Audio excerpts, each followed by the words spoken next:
Hey there everybody from the internet, this is TofuAce, here to help you melt face. So today I want to talk about how we can implement previous topics covering energy and pursuit courses while fighting an enemy, even when they are more maneuverable than us. This will be the first lesson where we see how pure turning ability is not the only way a plane can get on an enemy's tail, much less being able to always use that turning ability defensively and survive a battle. There is much more to air combat than simply one metric, in which all others are measured. This is a thinking game, where you are either the hunter or the hunted. Becoming a crafty hunter, you must rely on knowledge and skills honed over a long period of time in order to be safe and efficient when hunting. And sure, as with all things in life, there are lots of parallels with hunting and barbecue. So let's get into it. Now, I'm sure if you've been playing War Thunder for longer than a day, you have most likely heard of the phrase boom and zoom. Outside the game world, we call this technique a high side guns pass. There is no shortage of words describing this, but basically we use our two friends here, gravity and engine power, aka thrust, to dive down and rain cannon fire upon our enemy, most effectively from their 6 o'clock tail position when possible. Due to gravity and thrust, we have picked up a lot of speed and can zoom climb back up into the sky, untouchable by those who wish to bring harm upon us since they are lower and slower.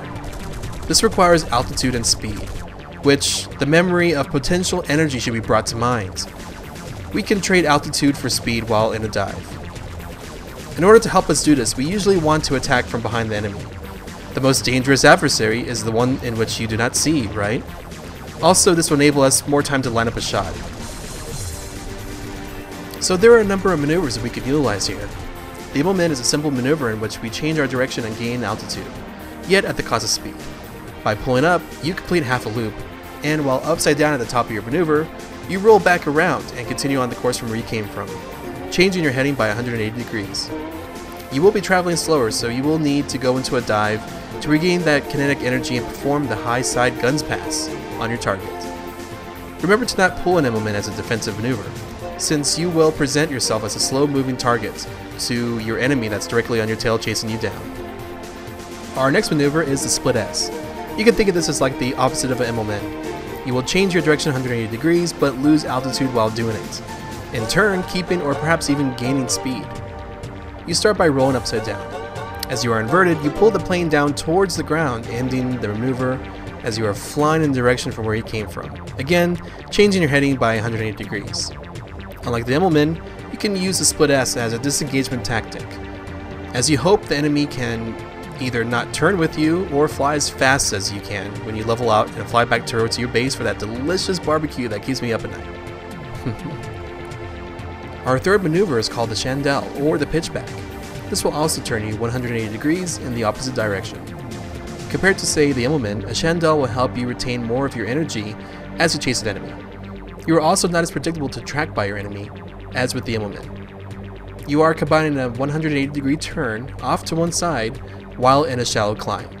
Together, this allows you to end up being somewhat higher than where you were as you started. A wing over is an even sharper climb and turn than the Chandelle, the difference being a steeper climb and returning to level flight at the same altitude from which you started. This is different from a stall turn since you do not climb until your plane stalls out from lack of speed. Another similarity to the Chandelle is how efficient it is with energy management. Using these 4 maneuvers, combined with superior altitude above your enemy, will enable you to position yourself for a dive that will be very effective in taking out an enemy, even when their plane outclasses your own in maneuverability. You are cutting into their turn at the right moment, enabling you to get that high side guns pass you are looking for.